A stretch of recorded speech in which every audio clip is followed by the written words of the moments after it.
Welcome back, everyone, to World Wheelchair Warriors. My name is Lisa, and I will be your host today.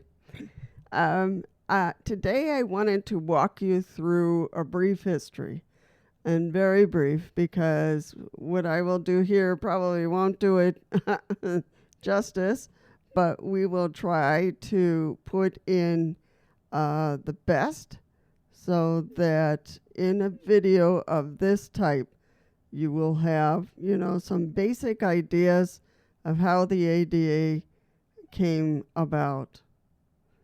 So before the ADA, people with disabilities had almost no legal protection. Many lived in institutions.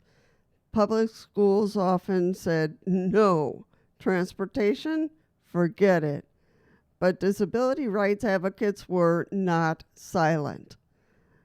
They began organizing, and their voices grew louder, of course. In 1977, people occupied a federal building in San Francisco in what's now called the 504 sit-in, the longest sit-in at a federal building in U.S. history. Later, in 1990, disability activists literally crawled up the steps of the Capitol to demand action. It was called the Capitol Crawl. And by the way, it is still done every year. And it has shocked the nation, of course. These weren't just protests. These were people demanding dignity, equality, and access. And these are real people. Many of the people back then in 1977 are still living and still remember the fights that they put up, and the protests, and the walks, and the rolls.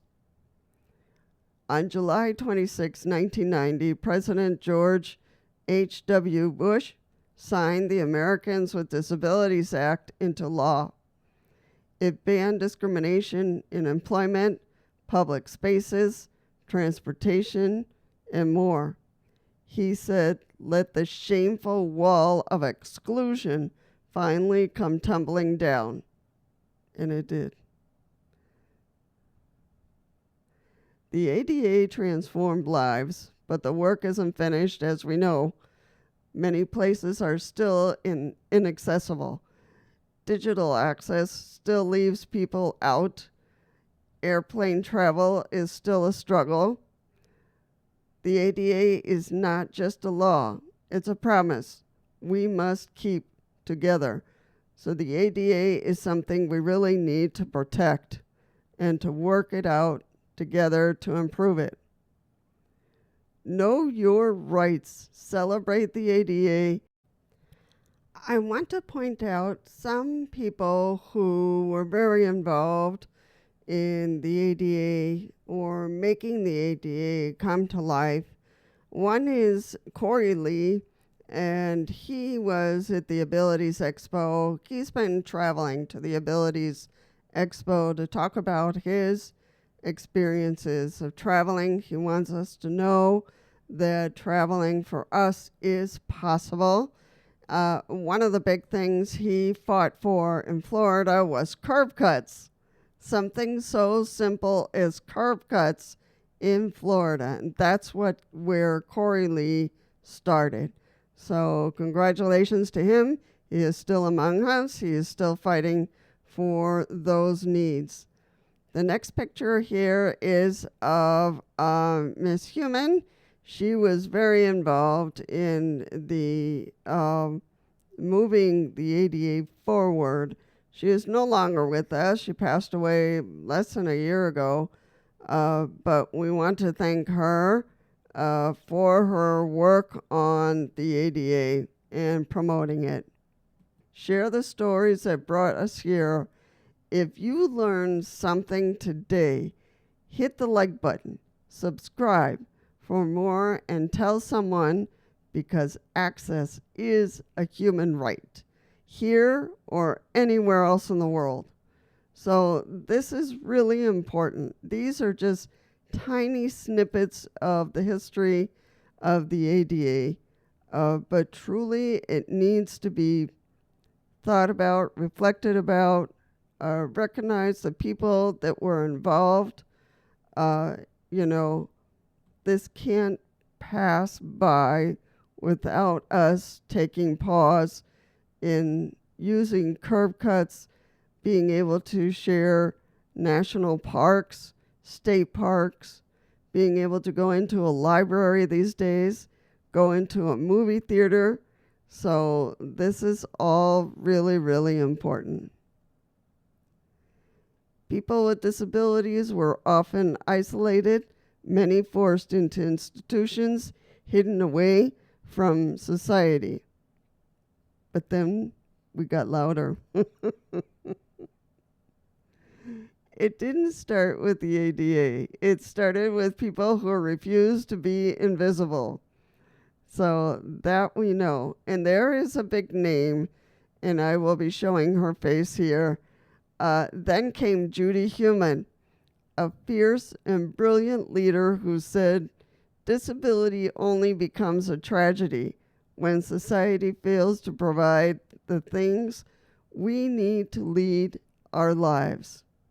And then there was the Capitol Crawl, which today is done every single year. So that is really important. Really, really important. They rolled up to the Capitol, stopped their wheelchairs, and crawled up the steps on hands and knees. Why? Because those steps represent the barriers in their everyday lives. So, you know, and to think that this crawl continues to be done and organized every year. Just a few months later, in July 26, 1990, it was signed into law.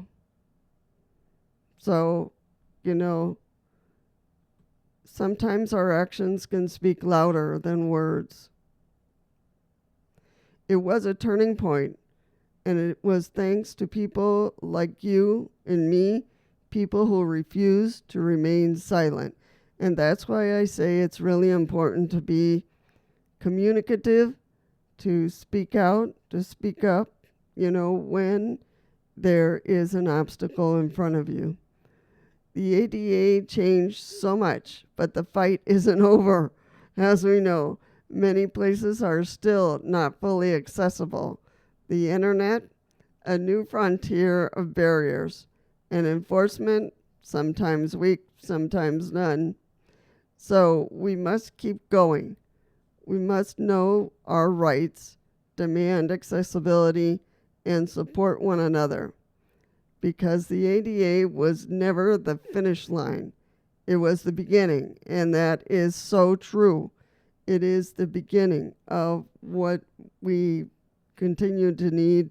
So many loopholes that we have to face, air travel that needs to be arranged, and laws that are being pushed back, you know. So if you learned something new today, you know, go ahead and hang out, subscribe, push the like button as I ask many times, share the video with someone who wants to know what were the details exactly of the ADA. This is something we need to continue to treasure. And if there's something, again, this is another invitation, if there's something you can do to promote the ADA or talk about the ADA or educate others about the ADA this year, the 35th anniversary, please do so. All right, folks, I hope this was helpful. I hope this is something you can share with someone else who would like to know the details of the coming of the ADA.